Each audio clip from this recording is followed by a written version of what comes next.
আসসালামু আলাইকুম। বড় ভাই শুনো শুনো শুনো, কই যাও? শুনেন শুনেন, কই যান?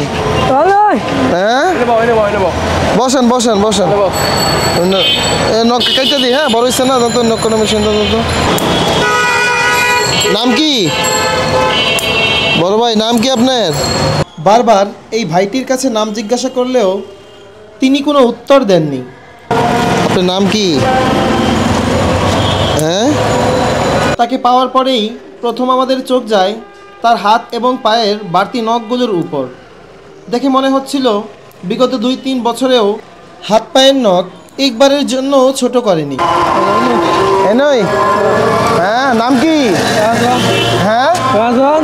রাজন, আব্বার নাম কি? কাকুরদা। হ্যাঁ কাকুরদা। কাকুরদা। অবশেষে ভাইটি তার নাম বলল রাজন। ভদ্র ছেলে। বাবার নাম জিজ্ঞাসা করলে কি যে বলল তা আমরা সঠিকভাবে বুঝতে পারিনি। খাওয়া দাওয়া করছেন? চুল কেটে দেই? হ্যাঁ ঠিক আছে। মাথায় তো ময়লার অভাব নাই। তার চুলদাড়ি ও মোজগুলো ছিল আরো বেশি পরিমাণে নোংরা।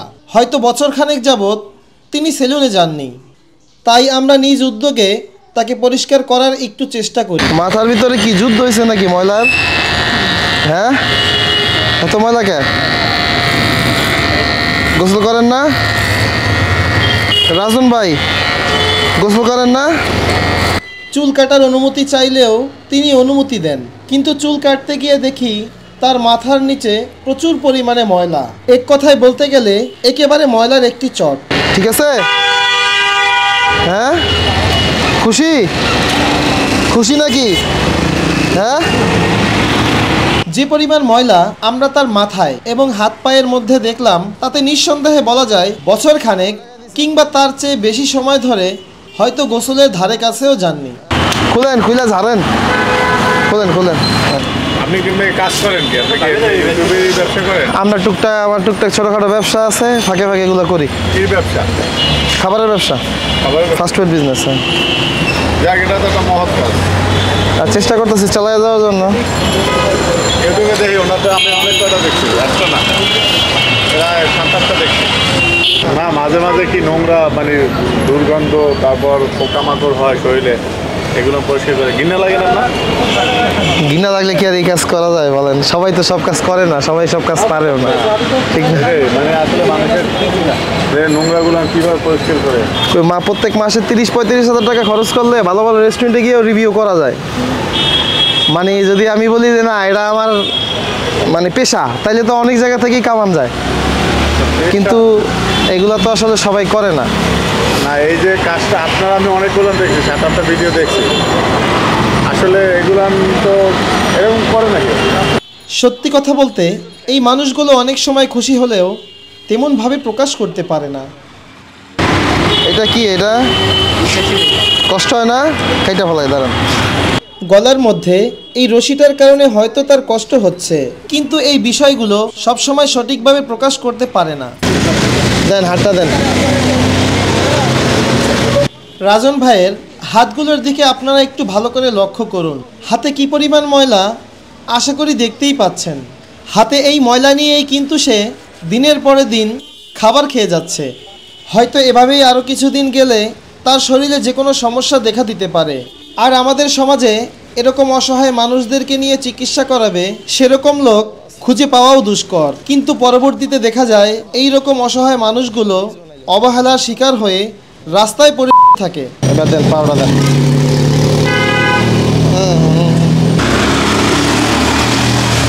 এটার উপরে বসেন, এটার উপরে উঠেন, এটার উপরে উঠেন, 2 পা উঠান।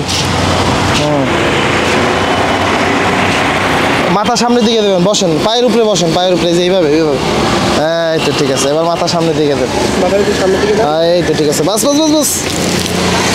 তার মাথায় কি পরিমাণ ময়লা তা তো দেখতেই পাচ্ছেন। দীর্ঘদিন চুল না কাটলে এমনিতেই ময়লা জমে যায়। তাছাড়া এই ধরনের লোক বেশিরভাগ সময় রাস্তায় ঘুমায়, এই কারণে রাস্তার অনেক প্রকার ময়লাও তাদের মাথায় জমাট বাঁধে এখানে আরও একটি কথা আজ আপনাদেরকে ক্লিয়ার করে দেই।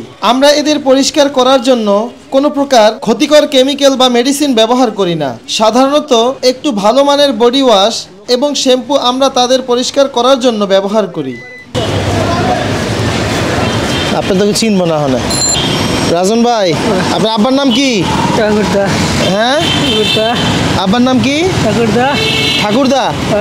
মার নাম কি? ঠাকুরদা। আর একটু চোখ বন্ধ রাখেন, আর একটু পানি দিয়ে। আপনি যে ময়লা জড়াইছেন সব ময়লা, একটু বন্ধ রাখেন চোখটা। হ্যাঁ, যতবার আমরা তার বাবার নাম জিজ্ঞাসা করেছি তিনি স্পষ্ট করে কোনো নামের কথাই উল্লেখ করতে পারেনি। বাড়ির কথা জিজ্ঞাসা করলেও তা আমরা জানতে পারিনি। যদি আপনারা কেউ রাজন ভাইকে চিনে থাকেন বা তার পরিবার সম্বন্ধে অবগত থাকেন, দয়া করে আমাদের কমেন্ট সেকশনে অথবা ফেসবুক পেজের ইনবক্সে জানাবেন। আশা করি আপনাদের সহযোগিতায় রাজন ভাই তার পরিবার খুঁজে পেতে পারে। ঠিক আছে, ঠিক আছে, ঠিক আছে, বলেন, খালি বলেন। অবশেষে রাজন ভাইকে মোটামুটি পরিষ্কার পরিচ্ছন্ন করে আমরা তাকে শীতের জন্য কিছু গরম কাপড় পরিয়ে দেই। আর আপনাদেরকেও বলবো এই শীতে আপনাদের আশেপাশে এই রকম অবহেলিত, অসহায় এবং মানসিকভাবে অসুস্থ মানুষদের যে যার সামর্থ্য অনুযায়ী পাশে দাঁড়াবার জন্য। রাজন ভাই, খাওয়া দাওয়া করছেন? খাইবেন? কি খাবেন? ভাত খাইবেন? চলেন। দাড়ি তো কাটা যাবে না সোনা, দাড়ি কাটা যাবে না। শূন্য হোক আর না হোক, আমরা দাড়ি কাটতে পারবো না, এটাই বড় কথা। ভালো লাগে সুন্নত না হইতে পারে, তার জন্য সুন্নত না হইতে পারে, সে কোন ধর্মে তো আমরা জানি না। চলেন ভাত খেতে যাই। হ্যাঁ, হিন্দু ধর্মের কথা মনে আছে, মাশাল্লাহ। চলেন ভাত খাই। আমরা মাত্র জানলাম রাজন ভাই হিন্দু ধর্মের, কিন্তু জাতি, ধর্ম, বর্ণ নির্বিশেষে সবার আগে আমরা মানুষ। সৃষ্টির সেরা জীব হিসেবে অন্য সকল জীবের সাহায্য করা আমাদের দায়িত্ব। বাসা কোন জায়গায়? হ্যাঁ, এ দাদা, বাসা কোন জায়গায়? বসেন, এখানে বসেন। ভাই ভাত দিয়েন তো আম করে। কি দিয়ে খাবেন? মাছ না মুরগি না ডিম? হ্যাঁ, কি দিয়ে খাবেন? মুরগি, মাছ, ডিম, কি খাবেন? হ্যাঁ, ডিম, মুরগি দিয়ে দেন ভাই। বেড়া হিন্দু, গরু দিয়ে খাওয়াবেন না? বেড়া হিন্দু আর পাগলের নাই ধর্ম। এই যে হাত ধোয়া, সমস্যা নেই, এইমাত্র ওয়াশ করে নিয়েছি। গোসল করাই নেই, হাফ গোসল। আরে মুসলমান রীতিতে নামাজ পড়ে না, পাগলের বিছানা লেগে লাভ কি? তবে একটা বিষয় মনে রাখবেন, ক্ষুধা সবার জন্যই সমান। আশেপাশে অনেকেই পাগল বা অসহায় মানুষদের দেখলে আমরা হয়তো মাঝে মধ্যে কিছু টাকা বা রুটি কলার মতো কিছু হালকা খাবার কিনে দেই, কিন্তু তাদেরও আমাদের মতো হয়তো মাঝে মধ্যে মাছ, ভাত ইত্যাদি খেতে ইচ্ছা করে। মাঝে মধ্যে হয়তো কপালে জোটে, আবার বেশিরভাগ সময় তা জোটে না। তাই আমরা চেষ্টা করব তাদেরকে জিজ্ঞাসা করে তাদের পছন্দ অনুযায়ী অন্তত একদিন খাবার খাওয়ানোর জন্য। দেন তো, খালা কটা বাদ দিন তো, অল্প দিন, বেশি দিন না। বাস বাস বাস, আর দিন না, পরে নষ্ট করে খাইতে পারবো। আপেল এনে খায় তাইলে দেন, সমস্যা না। ভাত কি আরো এক প্লেট লাগবে? তাহলে আরো এক প্লেটের দাম রেখে দেন। এই যে ঠিক আছে, আমরা যাই তাইলে। হ্যাঁ।